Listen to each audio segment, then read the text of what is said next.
વડોદરાના નવાયાર્ડ લાલપુરા રોડ પર એક જ સ્થળે ફરી વિશાળ ભૂવો પડતા પાલિકાની કામગીરી સામે ઉઠ્યા સવાલો। વડોદરા શહેરના નવાયાર્ડ લાલપુરા રોડ પર સામાન્ય વરસાદી ઝાપટા બાદ જમીન ધસી પડતા એક વિશાળ ભૂવો પડ્યો છે, જેને પગલે વાહન ચાલકો અને રાહદારીઓ માટે ગંભીર ખતરો ઊભો કર્યો છે। ચોમાસાની શરૂઆતમાં જ મુખ્ય માર્ગ પર પડેલા આ તોતિંગ ભૂવાને કારણે વડોદરા મહાનગરપાલિકાના તંત્રની ચિંતામાં નોંધપાત્ર વધારો થયો છે। અત્રે ઉલ્લેખનીય છે કે આ એ જ સ્થળ છે જ્યાં અગાઉ ચોમાસા દરમિયાન એક ગોજારી ઘટના ઘટી હતી અને ભૂવામાં ખાબકવાથી એક વ્યક્તિને પોતાનો જીવ ગુમાવવો પડ્યો હતો। આ દુર્ઘટના બાદ વહીવટીતંત્ર દ્વારા 6 માસ પૂર્વે જ આ સ્થળે મરામતની કામગીરી કરવામાં આવી હતી। જો કે લાખો રૂપિયાના ખર્ચે થયેલી કામગીરી બાદ પણ સામાન્ય વરસાદમાં જ ફરી એકવાર એ જ જગ્યાએ ભૂવો પડતા કોન્ટ્રાક્ટર અને પાલિકાની પ્રી મોન્સૂન કામગીરીની ગુણવત્તા સામે ગંભીર પ્રશ્નાર્થ સર્જાયો છે। એક જ સ્થળે વારંવાર જમીન ધસી પડવાની ઘટનાને પગલે સ્થાનિક રહીશોમાં પાલિકા તંત્ર વિરુદ્ધ ભારે આક્રોશ ભભૂકી ઉઠ્યો છે।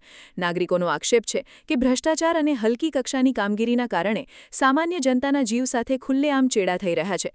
તંત્ર દ્વારા હાલ પૂરતી આ જોખમી સ્થળની આસપાસ સુરક્ષાના ભાગરૂપે કામચલાઉ વ્યવસ્થા ઊભી કરવામાં આવી છે, પરંતુ સ્થાનિક લોકો આ સમસ્યાનો સત્વરે અને કાયમી ઉકેલ લાવવાની ઉગ્ર માંગ કરી રહ્યા છે।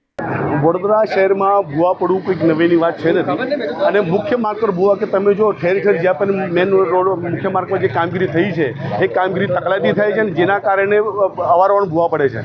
અત્યારે વાત કરીએ કે લાલપુરા મુખ્ય માર્ગ પર છે જે ભૂવાની કામગીરી 6 થી 7 મહિના પહેલાં થઈ હતી અને દુઃખની વાત એ છે કે અમારા વિસ્તારોના લાલપુરા ગામનો એક નવજવાને આ ભૂવાની અંદર જીવ ગુમાવ્યો હતો। આ તો વાત એ છે કે કોઈ બી વ્યક્તિ જીવ ગુમાવે એટલે 5-10 લાખ આપીને ઠંડા કરતો, પણ જે પ્રમાણે કામગીરી થવી જોઈએ અને ખરેખર તમને કહી દઉં કે માલે તુજારાઓનું કોન્ટ્રાક્ટર આપવાના અને જે પ્રમાણે કામગીરી તકલાદી કામગીરી કહેતો જો કે 5-6 મહિના 6-7 મહિના થાય ને ફરી ભૂવો પડ્યો અને આ જે ભૂવો છે રાતના 2 થી 3 વાગ્યા દરમિયાન પડ્યો હતો। હોય છે કે કોઈને જીવ ગુમાયો હોય તો ફરી તંત્ર એ જ કામગીરી કરે।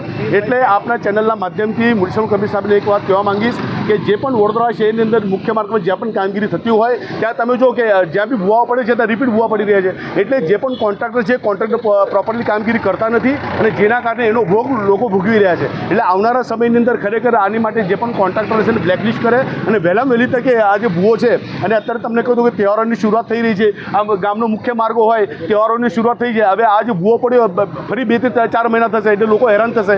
એટલે ખરેખર તકલાદી કામગીરી અને ખરેખર પ્રોપરલી કામગીરી થઈ હોત તો આજે આ સમસ્યા ના હોત। એટલે મારા આપણા ચેનલના માધ્યમથી ફરી મ્યુનિસિપલ કમિશનરને એ વાત કહેવા માંગીશ કે જે પણ આ માટે જે પણ કોન્ટ્રાક્ટર છે એને બ્લેકલિસ્ટ કરે અને વહેલામાં વહેલી તકે આની કામગીરી પૂરી કરવામાં આવે એ હું કહેવા માંગીશ।